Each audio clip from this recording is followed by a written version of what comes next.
कर्म के साथ साथ भाग्य का भी साथ मिल जाए तो समझिए जीवन में सफलता आसानी से मिल जाती है। नमस्कार, भाग्य चक्र में आप सबका बहुत बहुत स्वागत है। मैं हूं प्रवीण मिश्र और हमारे साथ हैं पंडित शैलेंद्र पांडे जी। पंडित जी, आपका भाग्य चक्र में बहुत बहुत स्वागत है। नमस्कार।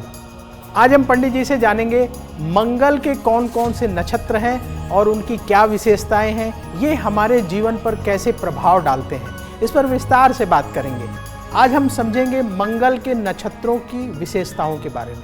पंडित जी, मंगल के कौन कौन से नक्षत्र हैं और इनकी क्या खास बातें हैं, कैसे ये जीवन पर असर डालते हैं? देखिए, आज हम बात कर रहे हैं मंगल के नक्षत्रों की और उनकी खास बातें क्या हैं, ये समझने का प्रयास कर रहे हैं। अगर आप अपने जीवन में मंगल के प्रभाव को समझना चाहते हैं तो आपको मंगल के नक्षत्र को समझना पड़ेगा। मंगल आपकी जिंदगी पर कितना और कैसा प्रभाव डाल रहा है, ये डालने के लिए, समझने के लिए आपको मंगल को समझना पड़ेगा। मंगल से जो संबंधित नक्षत्र हैं वो सामान्यतः मिश्रित हैं। कुछ मामलों में शुभ हैं और कुछ मामलों में अशुभ हैं। कुल मिलाकर मंगल के 3 नक्षत्र हैं, मृगशिरा, चित्रा और धनिष्ठा। तीनों नक्षत्रों का मंगल अलग अलग प्रभाव देता है। देखिए, मृगशिरा नक्षत्र का मंगल अलग रिजल्ट देगा। मंगल का वहां नक्षत्र पर प्रभाव अलग है। चित्रा नक्षत्र के साथ मंगल का प्रभाव अलग है और धनिष्ठा नक्षत्र के साथ भी मंगल का प्रभाव अलग अलग है, क्योंकि तीनों नक्षत्र अपने आप में बिल्कुल अलग हैं, बिल्कुल अनूठे हैं। ये बात जरूर है कि तीनों का स्वामी एक ही है, मंगल। मंगल का पहला नक्षत्र है मृगशिरा नक्षत्र। मृगशिरा नक्षत्र हमारे जीवन पर किस तरीके से असर डालता है? पंडित जी, ये जो मंगल का नक्षत्र मृगशिरा नक्षत्र है, इसकी क्या खास बातें, ये कैसे हमारे जीवन पर असर डालता है?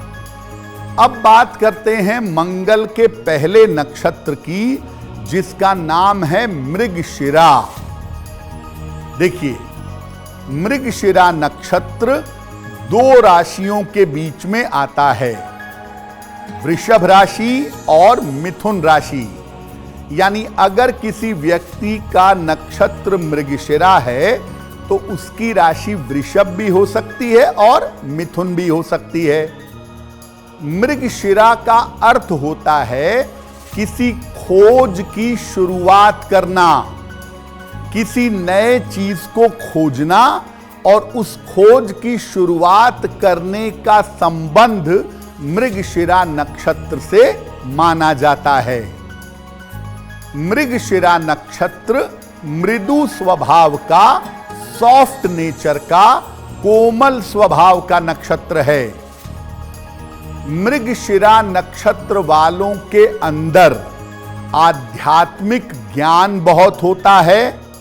आध्यात्मिक ज्ञान की शक्ति और शोध यानी रिसर्च की क्षमता होती है। आध्यात्मिक ज्ञान भी होता है और रिसर्च करने की ताकत होती है। मृगशिरा नक्षत्र दैवीय नक्षत्र है, डिवाइन नक्षत्र है। और जिन लोगों का मृगशिरा नक्षत्र होता है, उनके चेहरे पर आपको एक अलग तरह का तेज, एक अलग तरह का ग्लो उन लोगों के चेहरे पर आपको दिखाई देगा। मृगशिरा वालों की मुश्किल ये है कि कभी कभी ये लोग वासनाओं के पीछे, धन, नाम, यश, संपत्ति, लस्ट, इसके पीछे भागने लगते हैं।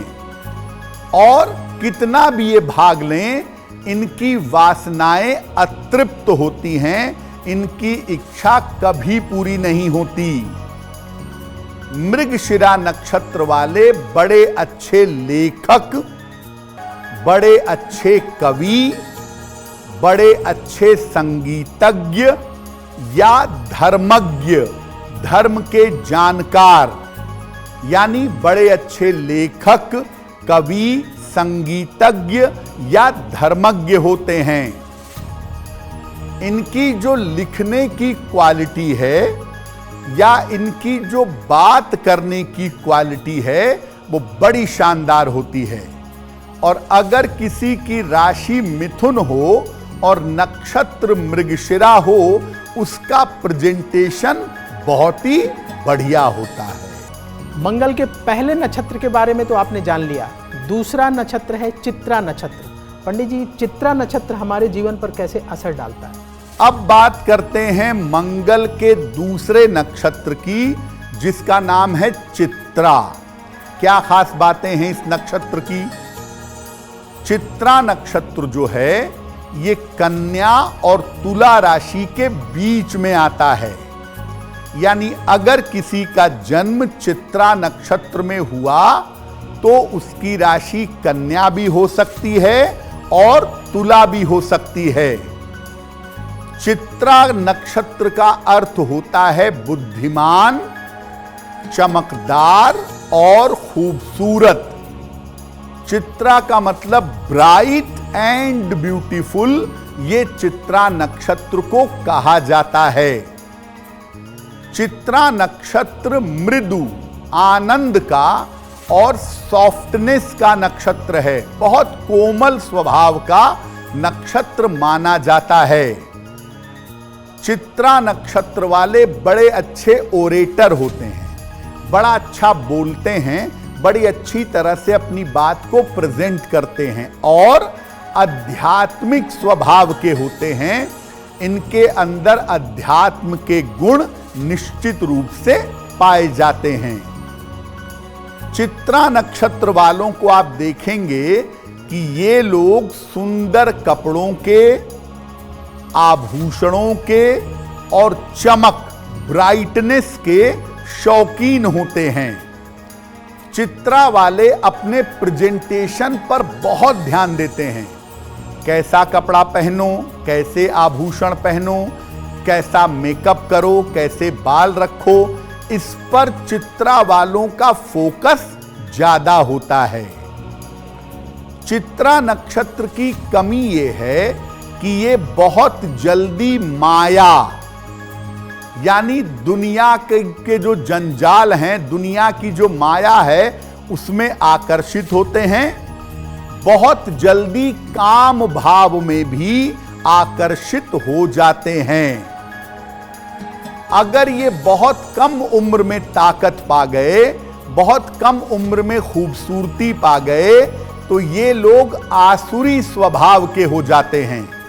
उल्टे सीधे काम करना, नशा करना, पैसे की बर्बादी करना, उल्टे सीधे संबंध रखना, यानी जो राक्षसी प्रवृत्ति है ये इनके अंदर कभी जग सकती है।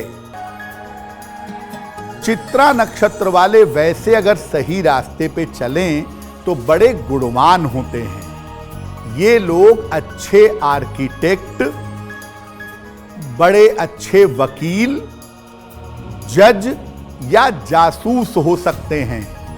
और जहां पर बोला जाता हो, जहां पर बोलने का काम हो, अगर चित्रा नक्षत्र वाले वहां चले गए तो बड़ा बढ़िया होता है। क्योंकि कभी कभी ये लोग फिल्म, टीवी या मीडिया के क्षेत्र में भी बड़े सफल होते हैं। इनके बोलने का जो अंदाज है, जो स्टाइल है, वो बड़ा बढ़िया होता है। मंगल का तीसरा नक्षत्र है धनिष्ठा नक्षत्र। पंडित जी, धनिष्ठा नक्षत्र का क्या प्रभाव होता है, ये क्या असर डालता है? अब बात करते हैं मंगल के तीसरे नक्षत्र की, जिसका नाम है धनिष्ठा। धनिष्ठा की खासियत क्या है? धनिष्ठा नक्षत्र दो राशियों के बीच में आता है, मकर और कुंभ। यानी अगर किसी का जन्म धनिष्ठा में हुआ है तो उसकी राशि मकर भी हो सकती है और उसकी राशि कुंभ भी हो सकती है। धनिष्ठा नक्षत्र को संगीत और वाद्य यंत्र यानी म्यूजिक का और म्यूजिकल इंस्ट्रूमेंट का नक्षत्र माना जाता है। अगर धनिष्ठा नक्षत्र का आपका जन्म है तो जन्म से ही संगीत, गायन और मंत्र जप करने की आदत या भजन कीर्तन करने की आदत इनके अंदर होती है। ये लोग बड़े धनवान तो होते हैं, लेकिन इनका वैवाहिक जीवन या वैवाहिक पक्ष आम तौर पर कठिन होता है। ये बड़े साहसी होते हैं और इनके अंदर अतीन्द्रिय क्षमता, इंट्यूटिव कैपेसिटी यानी भविष्य में घटने वाली घटनाओं को पहचानना, उसका भी गुण होता है और अत्यंत साहस होता है। कभी कभी ये लोग बहुत ज्यादा स्वार्थी हो जाते हैं या बहुत ज्यादा चकाचौंध के चक्कर में या पैसे के चक्कर में भागने लगते हैं। बहुत ज्यादा स्वार्थी होना या बहुत ज्यादा भौतिकवादी होना इनके साथ हो जाता है। इनके जीवन में ईर्ष्या, अकेलापन और अक्खड़ स्वभाव, बहुत ब्लंट बोल देना, बहुत रूखा सूखा व्यवहार करना, ऐसा जल्दी हो जाता है। धनिष्ठा वाले अगर अपनी शक्ति को पहचाने, थोड़ा आध्यात्मिक बने और अपनी शक्तियों का सही इस्तेमाल करें तो जीवन में शक्ति के उच्च पद तक ये बड़ी आसानी से पहुंच जाते हैं। अब वक्त है ऐसा क्यों जानने का। पंडित जी, ऐसा कहा जाता है कि मंगलवार के दिन कर्ज नहीं लेना चाहिए, ऐसा क्यों?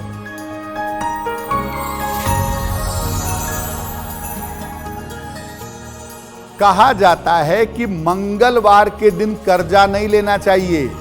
छोटा या बड़ा किसी भी तरह का कर्जा मंगलवार के दिन नहीं लेना चाहिए। ऐसा क्यों? देखिए, ज्योतिष में जो मंगल है वो ऋण का और कर्जों का स्वामी है। मंगलवार के दिन का स्वामी भी मंगल है। अगर आप मंगलवार को कर्जा लेते हैं तो एक तो कर्जा आपका भविष्य में बढ़ेगा और दूसरा, अगर आप मंगलवार को कर्ज लेंगे तो इसको चुका पाना आपके लिए बहुत कठिन होगा। इसलिए भूल कर भी मंगलवार को कर्ज नहीं लेना चाहिए। हां, अगर कर्जा चुकाना चाहते हैं तो मंगलवार को कर्जा चुकाना बहुत अच्छा होता है।